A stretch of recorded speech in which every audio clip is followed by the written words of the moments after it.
అందరికీ నమస్కారం. మనసుంటే మార్గాలెన్నో పాడ్కాస్ట్కి స్వాగతం, సుస్వాగతం. నేను మీ శ్వేత అనుష. ఇమాజిన్, మీరు ఆఫీస్లో సీరియస్గా పని చేసుకుంటున్నారు. ఇంతలో మీ మేనేజర్ మీ డెస్క్ దగ్గరికి వచ్చి, హాయ్, నీతో ఒక నిమిషం రివ్యూస్ గురించి మాట్లాడాలి, ఒకసారి కాన్ఫరెన్స్ రూమ్కి వస్తావా అని అన్నారు. ఆ మాట వినగానే ఎలా అనిపిస్తుంది మీకు?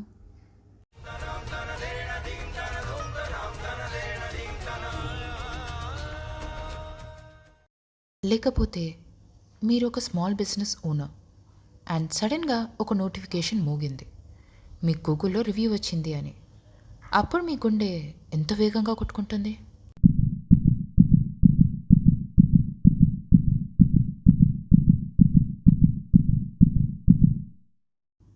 కదా, తెలుగులో సరైన పదం నాకు తెలియదు, కానీ ఫీడ్బ్యాక్ అన్నది మనలో ఎక్కడ లేని టెన్షన్ని పుట్టిస్తుంది. వ్యాపారంలో అత్యంత భయపెట్టే పదం ఏమిటి అని సర్వే చేస్తే ఫీడ్బ్యాక్ అని తేల్చారు సైకాలజిస్టులు. అది ఎందుకో తెలియదు, కానీ మన పనితీరు గురించి కానీ, మనం అందించే వ్యాపార సేవల గురించి కానీ ఇతరుల అభిప్రాయాలు అందుకోవాలి అంటే రకరకాల భావోద్వేగాలకి గురి అవుతాం. మొట్టమొదటిగా వచ్చే ఆలోచన అది పక్కా విమర్శనే అయి ఉంటుంది అని. ఒకవేళ విమర్శ అయితే దానిని ఎలా హ్యాండిల్ చేయాలి? ఇదే అభిప్రాయం మిగతా వారికి ఉంటే నా వ్యాపారం ఏం కావాలి? లేదా నా ఉద్యోగంలో ఎదుగుదల ఎలాగా? ఇలా ఇంకా ఆ ఆలోచనల సునామీకి అడ్డుకట్టే ఉండదు. మనం అసలు ఇంకా ఆ ఫీడ్బ్యాక్ ఇచ్చిన వ్యక్తితో మాట్లాడనే లేదు, కానీ అప్పుడే చిత్రవద మొదలుపెట్టేసుకున్నాం. అసలు ఫీడ్బ్యాక్ రిసీవ్ చేసుకోవడానికి ఎందుకంత జంకుతాం మనం?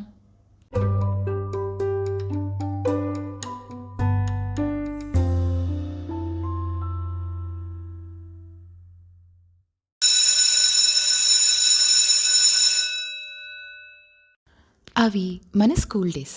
స్కూల్లో పేరెంట్స్ టీచర్ మీటింగ్. టీచర్ మీ అమ్మతో మాట్లాడుతున్నారు. బెంచ్లో రిపోర్ట్ కార్డు ముందుంది.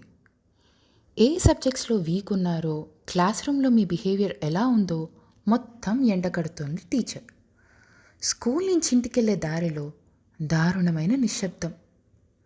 అప్పుడు అమ్మ ఉడుకుతున్న అగ్నిపర్వతంలా తోస్తుంది. ఇంటికి వెళ్ళాక తలుపులు వేశాక ఆ లావా పొంగుతుంది. అవి తిట్లు కావచ్చు, లెంపదెబ్బలు కావచ్చు.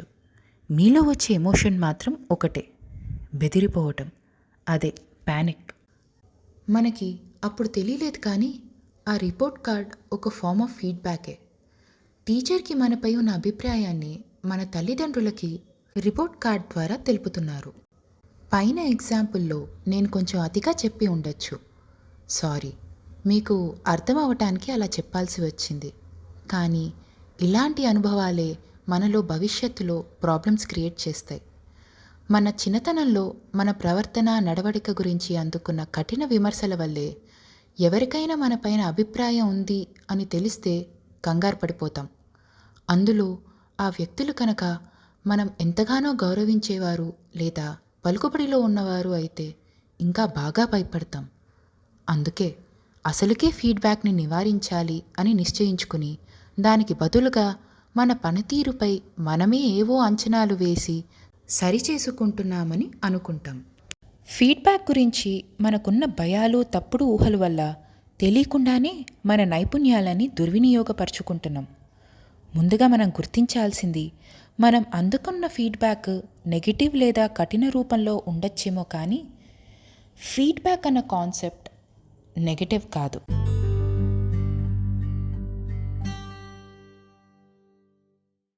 మనం ఏ పని చేసినా దానిలో అభివృద్ధి ఉండాలని ఆశించే చేస్తాం కదా. మరి ఆ అభివృద్ధికి కొలమానం ఏది? అదే ఫీడ్బ్యాక్. ఫీడ్బ్యాక్ మనకి ఒక రియాలిటీ చెక్ లాంటిదే. మన గెలుపు ప్రయాణంలో ఎప్పటికప్పుడు ఫీడ్బ్యాక్ తెలుసుకుంటుంటే అది మన లక్ష్యాలను త్వరగా సాధించడంలో మరింత తోడ్పడుతుంది. కానీ జాగ్రత్త, ఫీడ్బ్యాక్ ఎంత ఇంపార్టెంటో అది ఎవరి దగ్గర నుంచి అందుకుంటున్నారో వారు మరింత ఇంపార్టెంట్. క్రిటిసిజంకి, ఫీడ్బ్యాక్కి తేడా తెలుసుకోండి. ఎదుటివారిచ్చే ఫీడ్బ్యాక్ మీకు మీ పనికి ఎంత ఉపయోగపడుతుందో గ్రహించండి. 1-2 తప్పుడు విమర్శలను చూసి మొత్తానికి ఫీడ్బ్యాక్ని అవాయిడ్ చేస్తే అది మీకే నష్టం.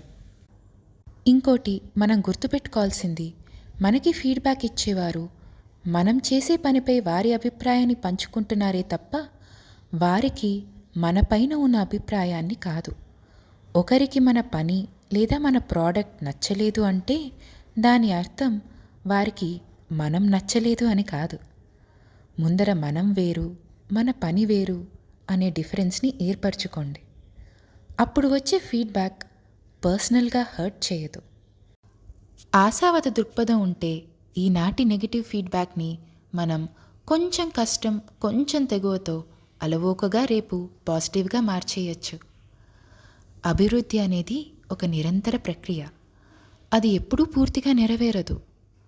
మనకు కనుక ఆ ఫీలింగ్ వచ్చింది అంటే మనం వాస్తవికతకు దూరంగా ఉన్నట్టు. ఎలా అయితే మొక్క ఎదగడానికి సూర్యకిరణాలు అవసరమో మన ఎదుగుదలకి ఫీడ్బ్యాక్ అంతే అవసరం.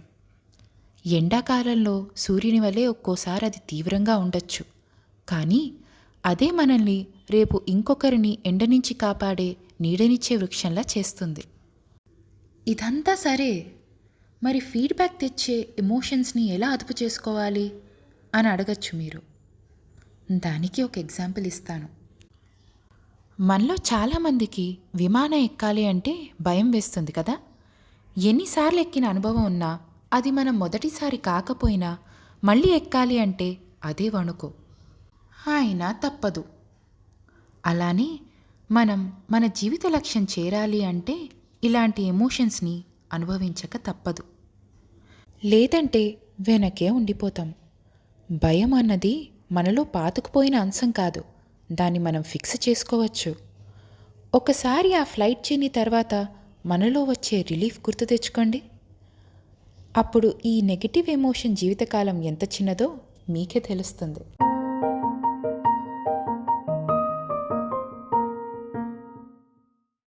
మైక్రోసాఫ్ట్ వ్యవస్థాపకులు బిల్ గేట్స్ అంటారు, లైఫ్లో మనందరికీ ఫీడ్బ్యాక్ ఇచ్చేవాళ్ళు ఒకళ్ళు ఉండటం అవసరం.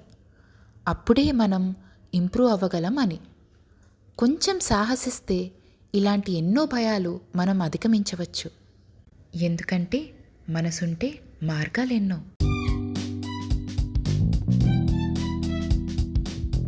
మీతో ఇలాంటి స్ఫూర్తివంతమైన సంభాషణలు పంచుకున్నప్పుడల్లా నాకు 1000 ఏనుగుల బలం వచ్చినట్టు అనిపిస్తుంది. మరి మీకెలా అనిపిస్తుంది?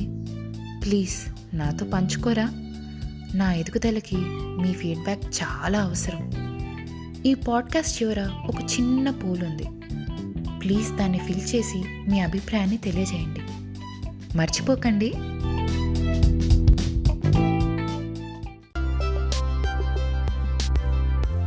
సో అదండి ఇవాల్టి మన ఎపిసోడ్ ముచ్చట్లు. ఇలాంటివెన్నో చెప్పుకుంటూ కలిసి నేర్చుకుందాం, కలిసి ఎదుగుదాం. మీకు కనుక నా కంటెంట్ నచ్చినట్టయితే నన్ను ఫాలో అవ్వండి, సోషల్ మీడియాలో కనెక్ట్ అవ్వండి. ఇన్స్టాగ్రామ్ అయితే @Sweta_Anusha, ట్విట్టర్ అయితే @SwetaAnusha. ఉంటాను మరి. మళ్ళీ కలుద్దాం. ఇట్లు మీ Shweta Anusha. Take care. Bye.